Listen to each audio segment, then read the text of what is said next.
All systems go. Clear for liftoff.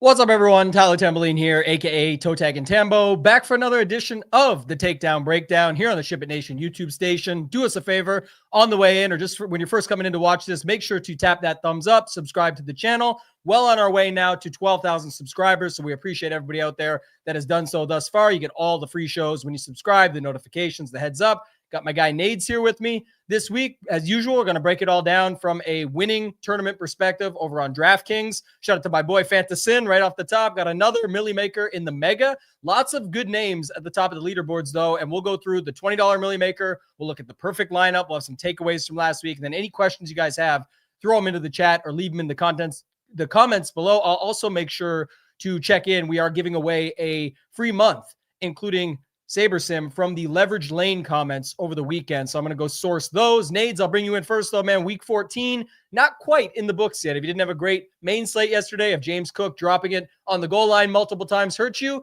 we can get it back tonight in Monday Night Football. Also, congrats to our guys, Title and Rio, last night. Showdown shippers, the little choppers, the Bash Bros. I know you saw that as well. What's going on, my man? Yeah, no, overall, another good week in the nation, and it helps when you don't have a great week yourself, right? But to scroll through that and see a lot of our members crushing up there, and then obviously two of our guys, Title and Rio, shipping the Showdown last night for 20 stacks, which is pretty solid. I mean, when first place is only 250,000 compared to the Millie and 300K and 500K, etc., what it has been. So not a terrible chop there. So congrats goes out to them, and congrats goes out to the many of the members in the Discord. I saw 10K winners. I saw our guy Jonesy placed top 7 in the $20 Millie with like 30 teams or something, or 20 some teams he had there. I know I'm sure you'll touch on that as part of the mentorship program over at DFS Mastermind, which we talk a lot about on the show. So Nation had a really, really good week. Again, seems to be kind of the consistent case, and it's not guys and girls that are throwing in 150 lineups. It's usually 20 teams or less, and they just continue to print. I know 153 max had a top 10 finish in there as well. So overall, really good week for the Nation. Not a great week for myself, but we got a nice showdown game tonight with the Eagles and the Chargers to hopefully get it all back and then some. That's the glory of NFL, right? It only takes 1 week with these prizes the way they are. So Dallas Goedert, baby. You know we love a good Eagles slate, Nades. You know, had that. Speaking of our boys, the Bash Bros right here, we're the originals. We had the 61K chop before you and I on the Philly slate with the Dallas Goedert up top. That was a Philly Houston slate last night. Chiefs losing again, Ravens losing again, like just a bad scene for some of these top end teams. But shout out to the Nation. Like you said, it was an awesome day, not just for Rio and Title there with the $21,000 roughly chop, but like you said, Jonesy worked with him on Friday in the mentorship program, went through some stuff. He's just don't talk about it, be about it type of guy. And he gets the Shador Sanders lineup to the top, which when we were doing the mentorship call, we were looking at stack rankings and sort of how you can use the tools over at Ship It Nation. And he said, would you go with that one? I said, what the stack ranking showed is if you needed a really cheap stack, or if you found a cheap stack that you like, that Shador Sanders, if there was ever going to be a spot, it could be it. We saw a couple different people. You see our guy K Rish said made a run in the $150 3 max. Thank you guys for all the great content. 10K for him with Shador Sanders. Jonesy used it for the 7th in the Mega Millie. T Jones, $200 into 6K. Rune Man, it was $5 into $750. And then Doug Craig, always around. We appreciate you. Been here from the start. Says $700 to $3,600. In the process we trust. Positive ROI 8 weeks this year. That's amazing to have 8 positive ROI weeks. And then says total ROI for the season, 33.8%, really tracking it there. And then says my brain fights to overcomplicate this game. You guys streamline it. Keep doing what you do. So absolutely love to see that for the week, Nades. And you know, just another good week of football. Great games, I thought, right down to the wire. Even the, the garbage time we talked about on the show yesterday, it would be the Brissett still throwing that last touchdown was the a catch, a touchdown, another touchdown, and the bonus for Michael Wilson. So, I mean, just really, really helpful stuff. If you were on that, if you weren't, and not many weren't, so probably helped a lot of people, but just how much did it really help them? But let's bring up the perfect lineup here. I got it up on the screen, Nades. And speaking of Shedeur Sanders, Shedeur with Fannin Jr., you get your Puka, Michael Wilson. You get, Tony Pollard. We'll talk about that, I guess. Blake Corum, T. Higgins, Christian Watson. Really nice, too, because it was a scary spot to be in. But most people were on Josh Jacobs. So going to Watson at least gave you something, even though he had some ownership that went with him. And then, of course, always Seahawks, when they're not putting up 30 like last week, they're still putting up 19 with their special teams and getting the job done. What do you think of this perfect lineup here, Nades?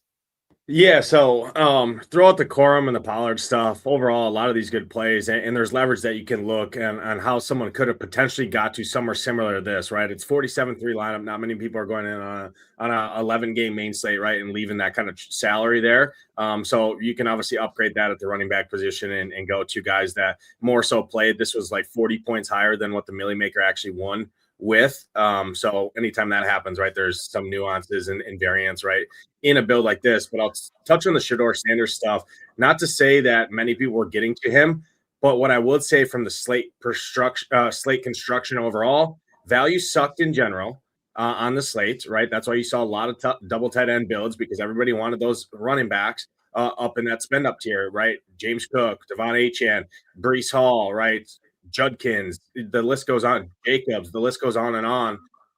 When they were spending down, they were going to J.J. McCarthy. J.J. McCarthy came in as the third highest owned quarterback on the slate at $4,700, right? So when people were spending down, they were going to J.J. McCarthy, because most people were, if they were going to the Browns, they were going to Judkins and the Browns defense, right? So how does that flip on its head? If Judkins and the Browns defense isn't doing their thing, maybe it's a competitive game, and it's Shedeur Sanders in the passing game, and you get out of there with a skinny stack at a onesie position, 2 onesie positions. The tight end, when you knew chalk, was Kyle Pitts for $4,200 compared to $3,700. Harold Fannin, who's been heavily involved in this offense, especially since Shedeur Sanders has taken over. That's how you could have got to there from the slate construction in general. Puka Nacua, Michael Wilson, the secondary skinny stack there from the most popular game that everybody wanted to go to. We knew coming in, Wilson was the best play on the slate with no Marvin Harrison. This dude turns into Jerry Rice. Anytime Maserati Marv, right, is not in the game for whatever reason, call him a garbage time expert, whatever you want.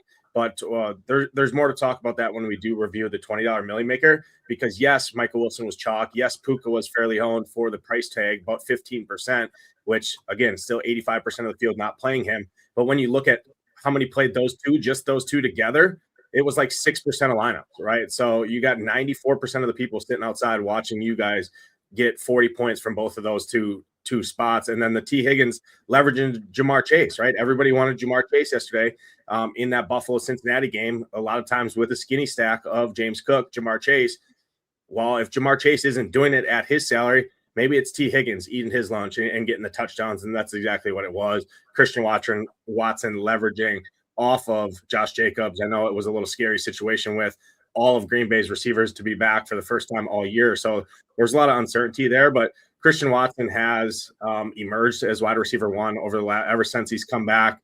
They were high in the sky when they drafted him, things like that. So you could have got there at a $5,200 price point when most people were on Jacobs in that game, or on the other side of the pass catchers with DJ Moore or Luther Burden. Yeah, we'll note. That's why I brought up the stack rankings, just so people could see it here. But like, this is the thing that I had pointed out. Again, congrats to Jonesy for rolling with it. K. Rish, those guys that went there and got it done. I was not as high on it, even though we say it all the time. We see it in our own stuff. It's just like whatever you think about after the fact. Like I said, it's easier once you have the answer sheet. But what was noted, just so people see it and kind of get a feel for how to use this stuff, our tools over at Ship It Nation. Again, you can go try them for just $19 for 5 days, get in on the action that way. There's the monthly only. There's the chance just to check it out for a day pass. You can go just to shipitnation.com/join. More on that in the future. But just to note it, Cleveland, Shedeur was right there. The third best value on the slate, the lowest owned of all the top stacks. And look what that does for you when you get, it's not how often you're right, it's how much you make when you are right. That's the point of what that put you in position for. And then we put the salary as well. And the formula is all based off of our own projections and ownership. But just to note it, this was number 3. If you put that in, Nades, I'm just messing around with it. I mean, I'm not landing on Pollard for me at least, so I'm not even going to use that one. But if you just put in like the standard, if you put in Sanders, Judy, Fannin, you put in Puka and Wilson, who if you go to our wide receiver rankings, those were the top 2. If you sort by our values and projections and everything, those were our top 2 values Michael Wilson and Nakua. You plug in James Cook and Josh Jacobs, both who didn't have great games, but just obviously the two that I'm saying that were at the top and that you'd be able to afford. I don't know that people would play the Browns with those three. So I went to our second best value, which was the Broncos. Maybe that's how people look at it. And that leaves you $4,900, which is hilarious because, well, again, I wouldn't have done this. It does land you directly on Tony Pollard at 4,900. So you get your little 3-1, you get your Puka Wilson, you get your top two running back values, James Cook, Josh Jacobs, and then you land on the Broncos because you're not playing the defense against Pollard or the defense with. Now, I wouldn't have got to all of that. I'm just noting when you plug it in, I think like the Nakua Wilson thing would have been pretty popular or somewhere along those lines where sometimes you can just see what it gets you, give it a shot. That, though, Nades, the interesting part, would not have won the $20 milli still. That would have scored 232.76. Got to give a big shout out to Melvco, 239.34 that you can look at here. And it was a Josh Allen lineup with Dalton Kincaid, who I know there's a lot of early tilters on the Josh Knox stuff. I will say that stuff's always interesting, especially later in the season.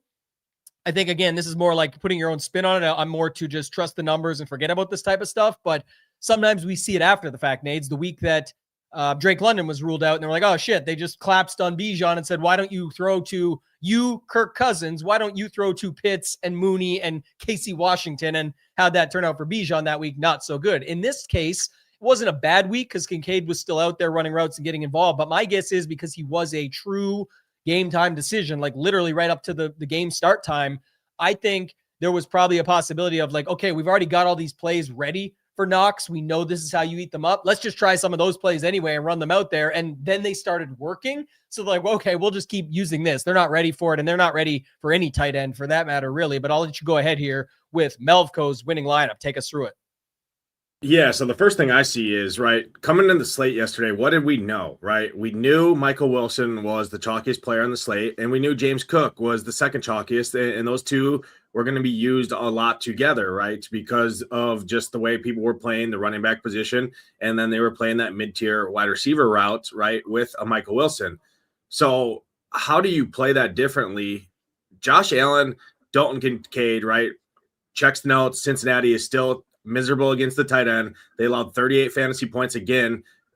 Jackson Hawes and Dalton Kincaid got the touchdown. Dawson Knox almost hit the 100-yard bonus, right? The best matchup in football is tight ends against Cincinnati. Everybody knows it, right? Obviously everything against Cincinnati. But how do you leverage the James Cook? Go to the Josh Allen side with a onesie position in a good matchup and avoid the wide receiver roulette, right? And you know Dalton Kincaid's coming back.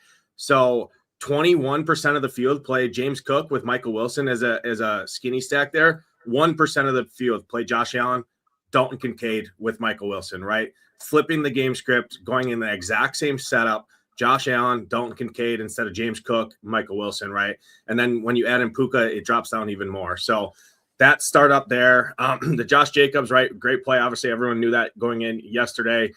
Division game at home with a healthy implied total in a good matchup, right? Jacobs was a fine play there.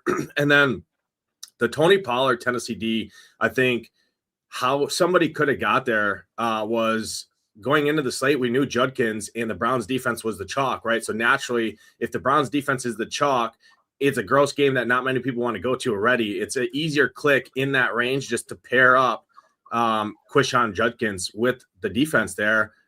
It's just a swap of the game, right? How many times do we see these game environments flip? Not to say that I would have got there or that many people would have got there, but all it takes is the game environment to flip. It's two bad teams going up against each other.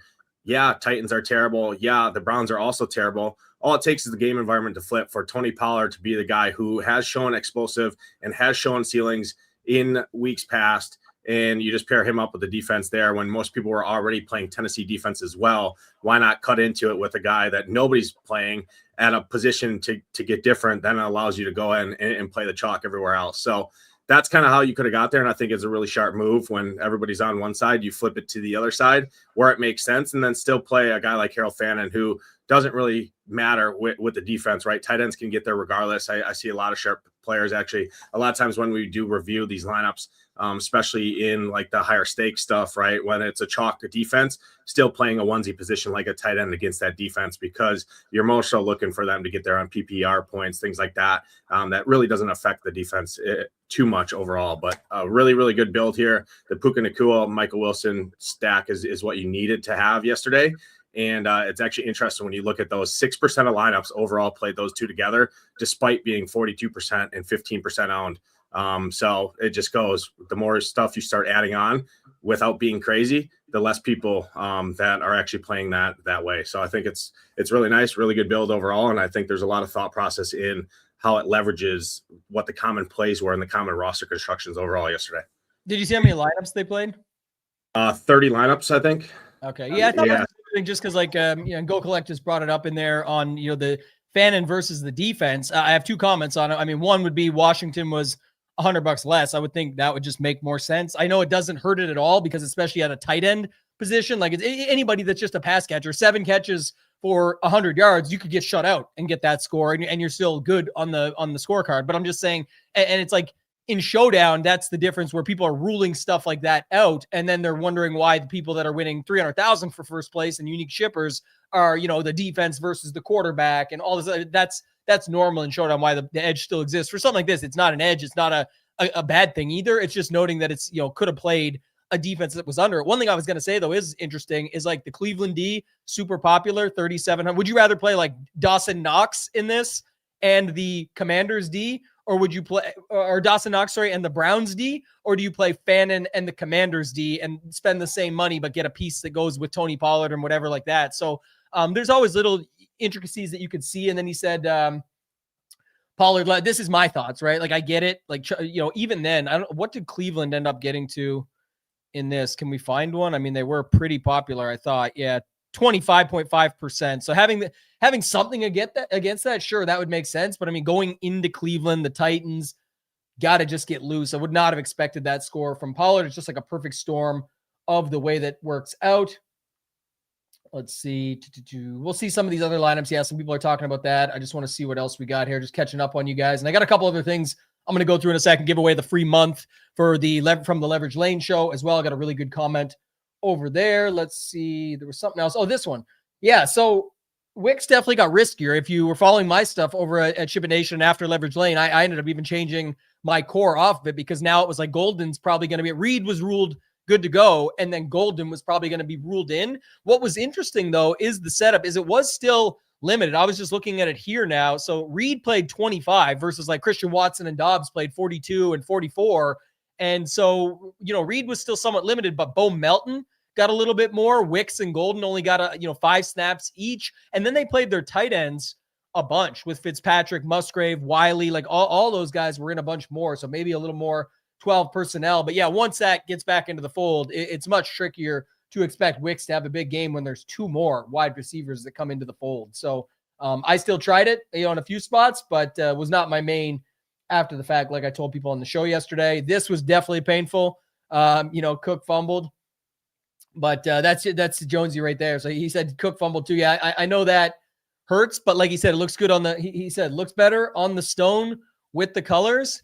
If we go over to the stone, I mean, this is just the way it goes. Sometimes, obviously, a very unfortunate situation, but it was really nice for James Cook until it wasn't. Right, his rush defense matchup, the color code, the potential for the ceiling. It was just unbelievable. Some of the stuff, the way it shakes out. But yeah, I thought a good week for the tools. Nades, like Tyler Shuck was running touchdowns in multiples. Shador ended up on some of the winners. Stafford and Brissett, we knew that was a game to target. I feel like these types of other guys were sort of in the mix until they were injured or out, like Gino and Daniel Jones. But yeah, the majority of what you needed was in the top. I showed it there earlier. If you just go to this little trio, put Puka, put Wilson, you can get James Cook, Buffalo way down here. So if you're not playing the passing stack, why not play the running back in? This would have won fully, but it would have been a pretty good score. You get on to Josh Jacobs. You put in a defense that you like, whatever it might be. If it's going to be the Cleveland D, you would have $5,100 left over, and you could get around 220 to 230 on the score sheet. So little things like that will always help out, I think. Let's go back to the lineups here. I don't know where they saw it. SullyBroChill. He said correlations. Sully, obviously an incredible player, and most people know him from across all sports, but definitely crushed it. I saw I won a live final seat yesterday. Another one, I should say, had a huge day all around. And I think what he was saying was, can we see eventually he only has 3 of the 8 lineup trends? I don't know why. I think that's actually an error in Fantasy Labs. Just of note, they've had it off and on a few different times. Like they got one right here, but clearly he's got the quarterback bring back. He's got the pass catcher. He's got a game stack, which that includes both. He's got a team stack that includes both. So I don't know why it's saying 3 there, Nades, but his lineup was Stafford, Puka, Wilson. It had James Cook, Harvey, the Minnesota defense, which was the opposite side of Commanders, by the way, and really came through. That was another good one too, Nades. If you look here, you and I do this all the time. We talk about just flipping it. If you look at the Commanders getting up there in ownership, the Vikings opposite. So like you can see the ownership right here, the Vikings opposite side with higher leverage and still a decent enough score for the $3,000 price range. So I just thought that was interesting there too. And low stack ranking, no real crazy chalk on this side. Anything else you see there with this lineup, Nades? No, I just think a lot of people, when they were going to the Stafford stuff, they were going to Devonta Adams for the salary savings to be able to get up at running back to guys like Devon Achane, right? Paired with James Cook, right? Everybody wanted James Cook yesterday for a good reason, right? The matchup, everything. Sometimes the best plays just don't work out because these guys forget how to hold on to footballs sometimes, which was obviously the case there. So they were more so the reason people were using double tight end and maybe like a Devonta Adams in a setup like this was to spend up at that second running back position to a guy like Achane, to a guy like Josh Jacobs up there. So flipping it and going to Puka Nacua, which I think actually he came in lower owned than Devonta Adams because of the salary savings, right? So I think that's an interesting setup of flipping it when most people are going there. They're going Wilson as a salary savings, but then Devonta Adams as well to then spend up instead of using double tight end to go up and get double spend up running back. So I think that was kind of an interesting little roster construction flip there overall. And then obviously the Minnesota defense is still a good defense, opposite side of the Commanders. They're at home against a banged up Jaden Daniels. I mean, it happens all the time, right? For $100 more or $200 more, whatever they were. It's not like one was $4K and one was $2,500, right? They were like within a couple $100 of each other, and you knew the Browns were soaking up so much ownership at the top, and then down at the lower tier, it was the Titans and it was the Commanders. It leverages all of that, just flipping the onesie position. Yeah, I'm going to bring this one up too. Phantom was excellent leverage on the Stone, project to be a great point per dollar play. He was our second best after, I want to say, I'll try and pull it up on a side here just so I can see it quickly. Yeah, McBride was our best value, even at 8,000. Like that was what was popping about him yesterday, why you knew that game stack and things like that. But Fannin even ahead of Warren, even ahead of Pitts. Loveland was up there as well too, but just of note, when you go back to the Stone, Fannin there was a great high upside option, solid optimal, a solid optimal with high leverage is kind of the better combination versus when we go to the Vikings in a second, they were high leverage, but not like the craziest optimal, but still good. But this is an example where like Brenton Strange, 10.9, 17.8 for his median and his ceiling, a 7 to be optimal just because the way the game stack sets up and things like that. Not many people going here. If people are already on Browns, that's the optimal is a totally different story to get into on another day. But just to note it, that's where that would come from. It's more likely that Brenton Strange would end up because of stacking and secondary stacks and things like that. So that's why he shows more optimal. But just of note, 1.3 on a 7, 6.7 on a 2.9 at potentially half the ownership. Going down here, we showed it already, but higher leverage versus negative leverage, even on a big number. But at defense, it's trickier because usually you don't want a more popular defense. I played a ton of the Commanders too, so it's fine just wherever it ends up when it falls together. But yeah, the Vikings, I think my other guy, also in the mentorship program, Timothy Dublin, says that not much talk about Vikings DST. Stone has them as an A- pass defense, you see here. And with Daniels returning, that's a thing. Like this is actually a great call out for those that don't know how to use this fully or like struggle with using the Stone, but they know it's great because everything's in one place. That's another thing you could look at. So look, it's not the highest optimal, but it's opposite side. If that flips, that's in your favor. It's great leverage. They already have a good pass defense going against a low pass stack ranking. And then you're like, the running back room is Chris Rodriguez Jr. and Jeremy McNichols and all this stuff. It's like maybe I'll just play this defense instead. So there's more that you can take away from it and put together. I really like that call out quite a bit. But yeah, that was another good point. Our man Hamwich, I mentioned this on the show yesterday. He said play him 150 of 150 was his note in his FanDuel slate plan. They were 3,300 over there, mind you, which is very similar to their prep. If you look at the Commanders, 28 and then 4,400 on FanDuel, almost the same price for the Vikings. But he had said play them everywhere in 150 of 150. And man, yeah, sad scene for Zach Ertz, though. That was definitely tough. And with, Mariota, tears in his eyes, Ertz cry. I can imagine that's what looks like, probably done for Mr. Zach Ertz, unfortunately. So great career, but that's obviously sad. Anytime you see that, whatever he chooses to do, good for him. But I think, when you see those type of injuries, especially later in the season, having a pretty good year, just had a great week the week before, it kind of sucks to see that. So anything else on the Stone Nades? Anything else you wanted to call out from this week? I will say, I just think I wonder if RJ Harvey and Harold Fannin, was it the exact same price as Kenneth Walker and Kyle Pitts? 3,700, 5,700 was what? That's 84. 56 and 42, I think. It was pretty close. Yeah, 56 and 42. Yeah, so it was pretty close. I think that's also pretty interesting, right? We knew RJ Harvey was also in a good spot and kind of in the same price range as Kenneth Walker. And then Harold Fannin, right, leverages the Judkins stuff as well. So in a popular kind of secondary stack of Pitts, Kenneth Walker flipping it to something like that, I think is pretty interesting as well.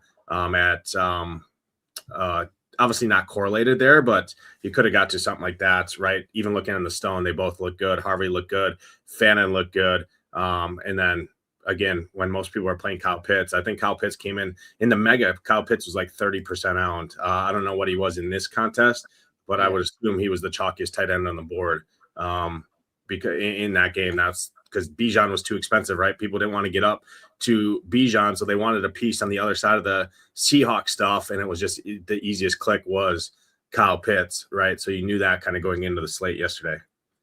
Yeah, I want to do another quick scan, but Mr. Dude did have him in second place. He did make it up there on a lot of rosters, but just goes to show you too, like Jackson Smith and Jigba, almost 30 points. Still not on the $20 Millie Maker winner. And again, he won by 12 and didn't even need it. So, hey, he does show up a bunch up there. It's not to say that. It's just more to point out the fact of what could have been, right? It's not always required. So real quick. I actually think his lineup is really sharp, Mr. Dudes, because when most people are doing the double tight end punts, right, in that 3K range, they were spending up at running back, right? So he used those to double spend at receiver, which nobody was doing yesterday. You could have ran optimizers, you could have ran everything, even went and started plugging in, right? Most people were clicking James Cook, Devon Achane up at the top tier. So they're dropping down a tier below that to Josh Jacobs. And then that allows you to double spend up at receiver, which nobody was doing yesterday when they were punting the flex position with a tight end for the salary, for the value, because value sucked. They were spending up at running back. So again, it's another roster construction, how to see the kind of slate before we have the answer sheet like we're talking about now. It's obviously very easy for us to talk about this, but how can you pull these kind of lessons out before the slate? And you knew yesterday going in, people wanted to spend up at running back. And if they were spending at receiver, it was at one spot, not multiple.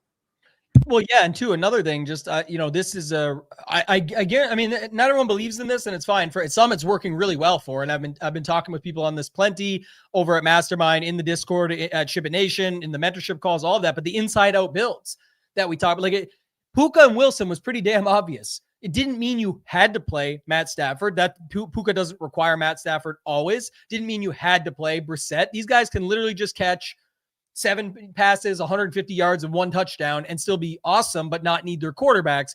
But if this is a very sharp build, because like you said, not just with the double, like flip the build, give me Puka and JSN plus Wilson. That means you're not on Walker. So if you're not on Walker, RJ Harvey, $100 popular too. I'm just saying, and I don't know if I can find it here for somebody. Is there any Walkers that made it to the top and failed that we can see? Someone played Charbonnet at 1%. Got a 21st Toby. I don't know if that's the first one, but that's the first one. Fine. Yeah, 11.3. So it wasn't like it was a super leverage play, but just to note it, like that's, you when you're not doing something else makes sense. So $100 more to go there. And then it's a similar piece on if you're going to go to 2 spend up receivers and the best value on the slate in Michael Wilson going in, why not have Colston Loveland as opposed to Luther Burden III? And most people playing Jacobs are playing him with Luther Burden III, not with Loveland. And then Commanders D just sort of slots in, but you notice Fannin and Shedeur Sanders just make it work. Now, optimizers, I get it. All these other factors that people always bring up in the live chat, like, we've been doing this for a long time. We understand it. We're just but Mr. Dude this guy played one team, so this was definitely not an optimizer build, I'm sure. Or maybe I could have pulled it from one, but like you said, if it's a hand build, I like that better because that would make my case. I guess my point was, I don't know. Again, even some people would go the other way with it outside in and say, okay, if I go with Shedeur and Fannin, what does that get me? But the way this one seems put together, again, just my assumption, is like, would that make you think of Loveland and Jacobs? Or are you starting to build it like, okay, I need these two. I want to see what it looks like with JSN. Well, now I'm going to need a cheaper stack. All right, what if I try Shedeur, Fannin? I'm not on Kenneth Walker because I'm on JSN. I'll play Harvey. What are my options? Well, Jacobs and Luther Burden puts you at a bad defense. Like, it puts you way down at $2,200.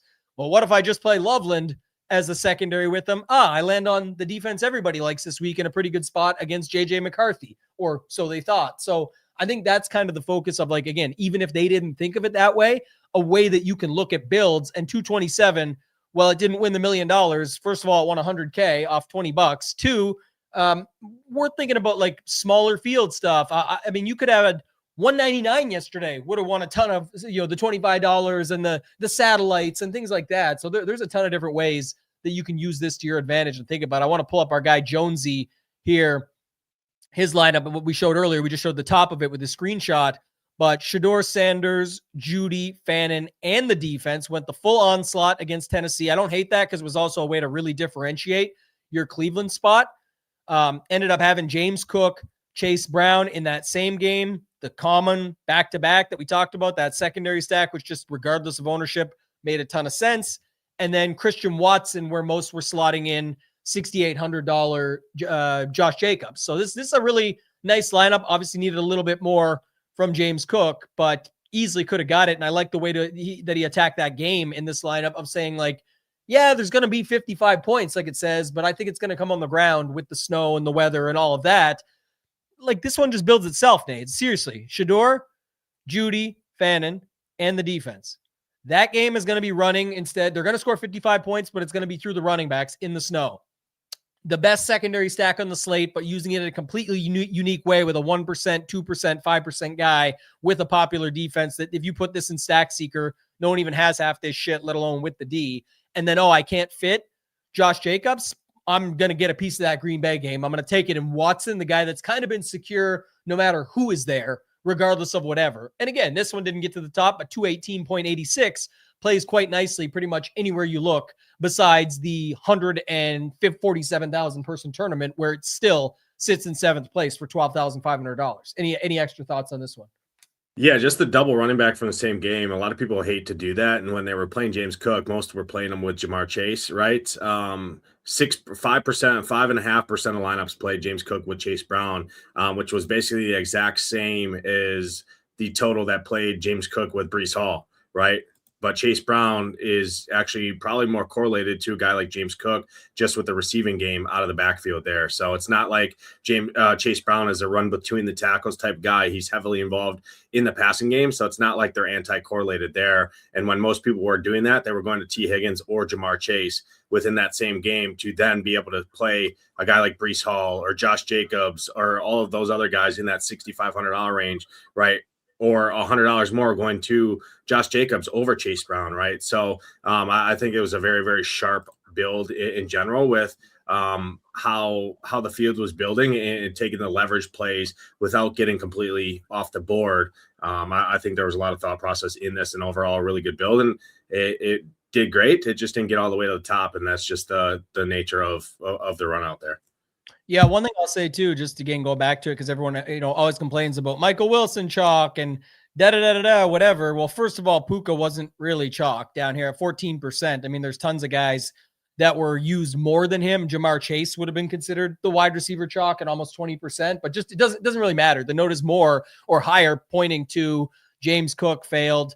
Achan, unfortunate injury for Achan. That would have been a pretty good day, I think, for him. He was just cruising, but the Cleveland D failed. Luther Burden, not that great. Jamar Chase, not much. Jacobs, late touchdown to even to get to 17, which does play well on the day at hand, right? When you see the guys like Jacob, well, like Cook and those guys fail, but just of note. Adonai Mitchell, nothing. Harvey, good day. Judkins, no. Watson, good. And then Pitts, Bucky, pretty solid. Like Bucky, again, could have been a lot better. But yeah, just to note, like when this happens, that's the kind of day that you get. But the Wilson thing was kind of the key and what you did with him. I will say, because we hit on Sully, bro, we're going to go to the Mega Millie in a second here, my boy Fantassin. But Sully's portfolio, just because it's here, 150 lineups, 147 unique, 103 players in the pool, max of 54% ownership on Michael Wilson, as you can see here. But next to the field, and you just want to see how somebody else that you know is good, that's playing a full portfolio, how they're playing it. They ended up having a successful day with $8,180 there, if you look. But just going to this, under on James Cook, over on Wilson, under on Achan, field on Cleveland and Luther Burden, field on Jamar Chase, over on Jacobs, over on Adonai Mitchell, and then kind of fields out after that, but over on Kyle Pitts. So you start to see, and then I'm just going to look for some of the overages, right? When you go this way, Nate, it's kind of how I look at this stuff, is like, where else? Okay. Kenneth Walker. What do you think happens there? Well, Pitts and Walker put into some combinations. When you're looking at your other options like Breece Hall and Adonai Mitchell and pieces like that, those start to make sense, right? You see the Green Bay with Chicago matching the field, like kind of that setup. So when we talk on Leverage Lane about the common build coming together for single entry, for the large fields, and for the portfolio side of things, which is what this show focuses a little bit more on in the review process, is you can start to see how the users' common builds come together, right? You can start to figure that out and say, okay, like I'm looking through this right now. I don't see any quarterbacks yet, right? So you can look here, and I think it used to at least let you. Maybe it doesn't now. Shoot. Anyway, I'll try and go to it here, but let's see. Jacoby Brissett. Did I miss one, Nades? There's 11. So if you go to compare exposures tab and type in Sully as the user, you can then filter by position and see. Yeah. Thank you. They always move stuff around. And now my thing is frozen. Lovely stuff. Oh, he pretty much, he was basically field with, so if you sort by field, Josh Allen, he was half the field. Jacoby, he matched it or thought he was matching it. Matched it with Tyrod, matched it with Joe Burrow, was a little bit over on Matthew Stafford because he was double the field of Puka, which makes sense there. Half the field of Tyler Shook, over the field on Jaden Daniels. So, he was pretty much with the field in terms of ownership on quarterback, which seems to be kind of the common theme across the industry, right, is kind of matching the field with quarterback because it does get so spread out. It's kind of silly to go that overweight on one guy in particular, with most of the quarterbacks staying in that 10 to 14 range at kind of the ceiling. Yeah, it's not working well, but you just nailed it. And just to bring it, like start to see it down here, the sevens, you see on where was the other one? Stafford, the 10, Jaden Daniels, the 10.7, Brissett, the 11.3. So pretty spread out at quarterback. You see up here how some of the running backs go. James Cook, Josh Jacobs. Talked about it on our earlier part of the show. In our rankings, those were the top two as far as a point per dollar. Kenneth Walker was up there. Some of those guys, so that makes sense. And then tight end over on Kyle Pitts, over on Wilson, Nakua, the two up top there. So again, using the projections and then just putting the lineups together in a way that ends up differently. You mentioned there's the dude, Mr. Dude, got the job done with the one lineup for 99,000. My man Freddie B says, shout out to the Stone and the sack score. I had a few Shador Fannin stacks. Unfortunately, I didn't get at the top of the leaderboard, but the process definitely works. Yeah, appreciate you, man. Love seeing that and hearing that on a Monday morning. Let's go to, if this will work for this, because it's not working for anything else, my guy, Fantassin. The leaderboard, though, over here, this is awesome to see because I noticed this as well, too. My guy, Skylar Hoke, he got the job done. He posted all the ownership for golf. You guys see that all the time over at ETR. Himself working for the PGA side of things. But these are Fantassin, Skyhook, a lot of these guys up here. These are folks that are very loud on the leaderboards, but silent on the screenshots. They don't need to post them out. These are big wins. They're getting them all the time. Just amazing people, amazing players, and we get to see it again. So I'm going to look at these lineups. It's weird. Second place was actually a chop. I know it shows the numbers here, but it was what I saw, at least when I finalized yesterday, was 150K each for completely different builds, like a Stafford build with randomness, like different, his own stuff versus a random Josh Allen lineup that has different stuff throughout it. So that's crazy on a 0.24 to tie. But the big one, my man Guillaume got the job done. Huge momentum. He had all the Fantasy Football World Championship seats locked up early. Couldn't even play in the last few because once you get the max seats, you're done. You just sit back and chill. Made the field a little bit easier for those trying to get in late. So awesome job there. He takes all the momentum and runs into New Orleans this week coming up. So good luck to him and anybody else that's going to be down there. But let's look at Guillaume's lineup here. Fantassin got 194.64. It is a Josh Allen naked lineup. And then it has, a bunch of, it's got Jacobs and Hall, who both, kind of did whatever. Hall, nothing. It's got the Nakua Wilson. It's got Jack Besh at 0.3. It's got Harold Fannin with the defense and a Kyle Pitts. So it's more of like a put the projections together with enough leverage in there. And then I'd be very curious, like the Jack Besh play, if that was a late swap feature or something that went in there, or if that was just a thought going in. But give me your thoughts on this one, Nades. It's a pretty interesting build. Yeah, it could have been a late swap, something here with late swap, because obviously Puka, Wilson, Jacobs, and Besh were all in the afternoon. So it could have been something with like a Luther Burden. But I was going to say that, not to cut you off, but I was going to say that, but then it's so 49.9. So it's not like any money. Salary doesn't, but the other thing is, like, you weren't changing Nakua and Wilson, like I said to people yesterday, even if you had them. So it couldn't have been Jacobs and Luther Burden because there's nothing else that you could swap. But I was thinking because of the bad start from Breece Hall, the Cleveland D, whatever, like maybe he made up for it somewhere else. But I don't know. Was there someone at 3,100 or somebody else at 3K that could have been that of? Yeah, so 3,800, Vile and Burden were the chalk value receivers. I'm just looking. The other guy that could have been played down there, but he couldn't have got was Pat Bryant from the Broncos on the other side of that game. Realistically, nobody else was even played down there. Brandon Cooks, he could have got to as tied to Josh Allen. Jack Bash, was 1%. The one lineup that he got him in, of all his. So that's interesting too, just to see. But here's his exposures. It goes a lot faster on a smaller field. I forgot. That's why it was slow on 147,000 users. But in the 634 with multiple entries, very high on what you could see sort of came together in his lineup. If you look here, it's like there's Nakua, there's Pitts, there's Fannin. So Zacchaeus.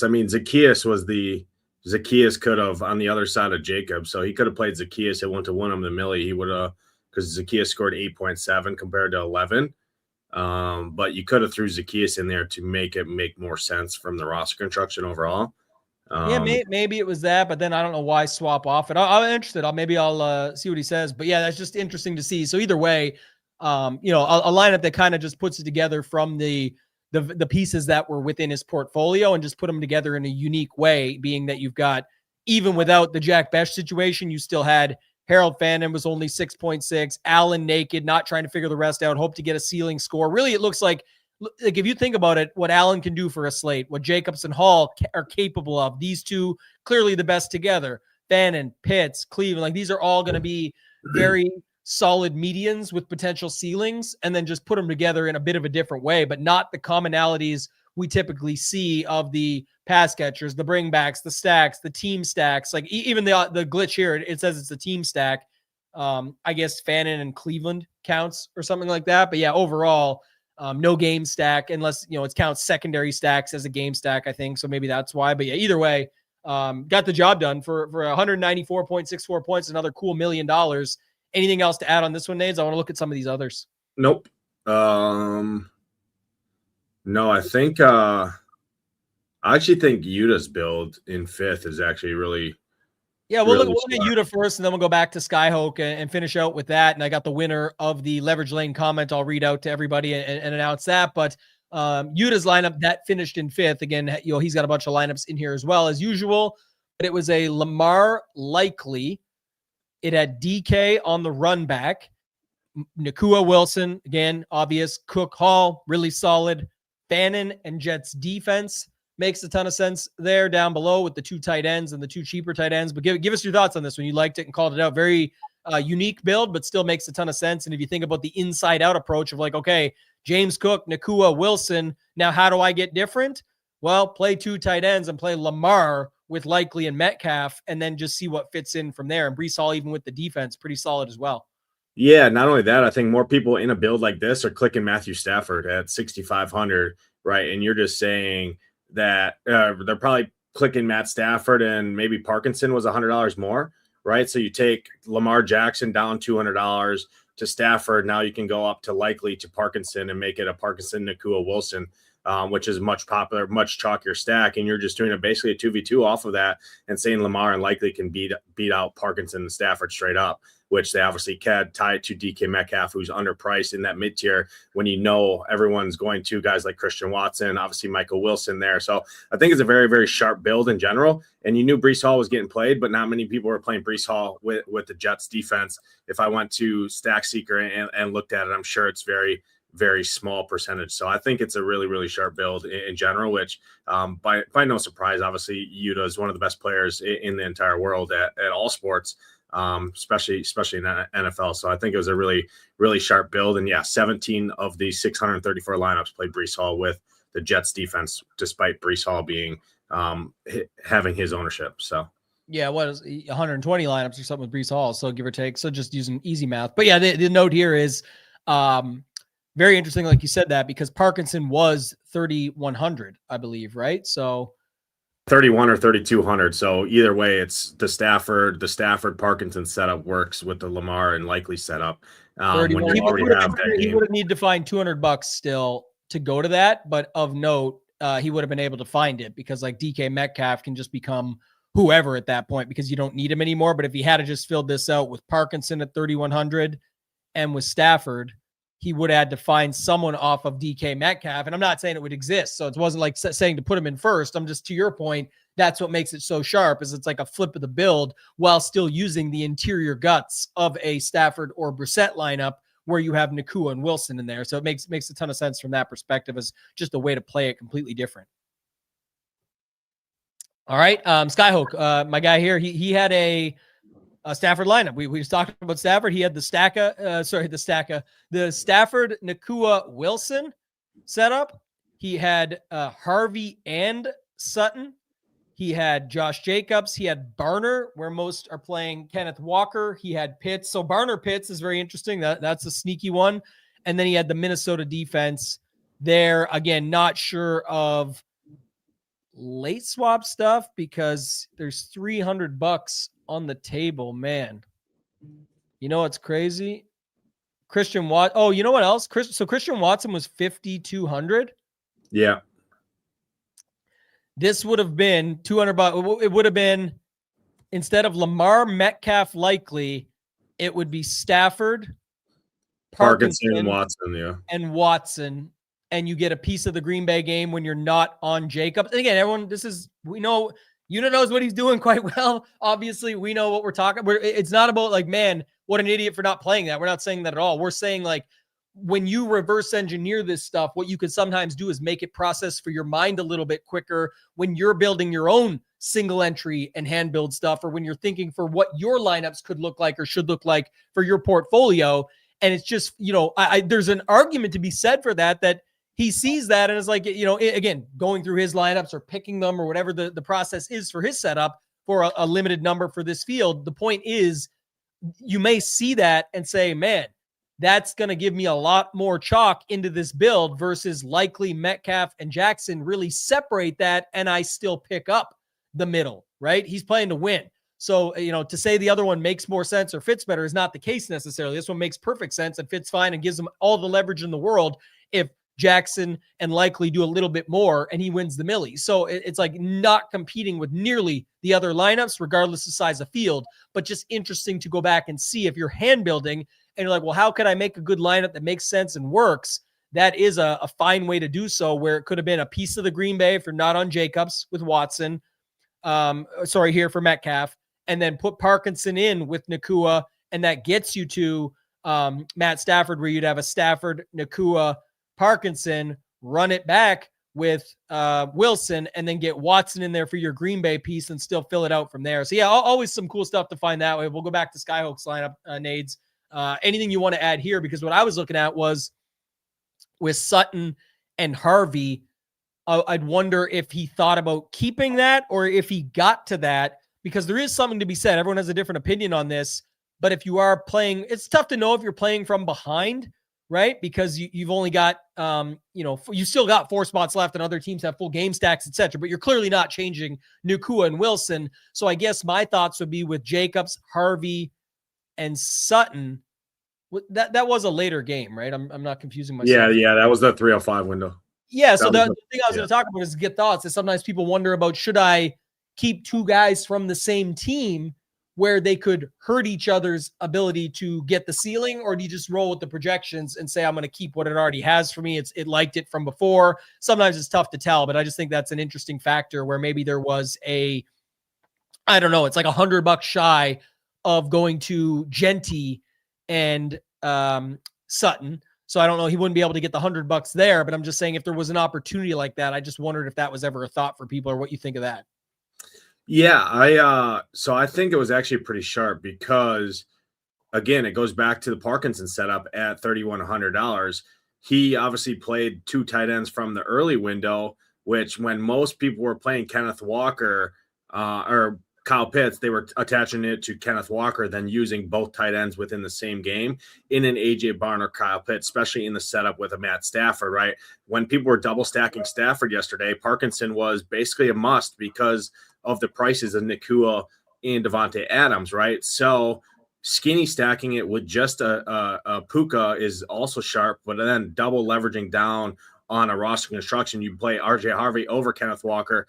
Then on the other side, you go do an AJ Barner, who's been heavily involved in the offense every week. Granted, he only scored 5 points, but from the roster construction standpoint of the build, it makes a ton of sense in a setup like this, and then gives you flexibility to do whatever in the afternoon when you only have 3 spots that are locked in the morning, and AJ Barner, Kyle Pitts, and then the Minnesota defense, other side of the Washington chalk defense. And then he could have had some sort of iteration here of maybe like a Josh Jacobs and either like a Luther Burden setup. So Luther Burden instead of Sutton, and then he could have had one of the spend up running backs or something like that. There could have been late swap involved here, but I think the setup with AJ Barner at the same price basically as Colby Parkinson in a Matthew Stafford build on the opposite side to slice and dice into Kyle Pitts chalk, who came in at 30% owned in this contest, and projections would have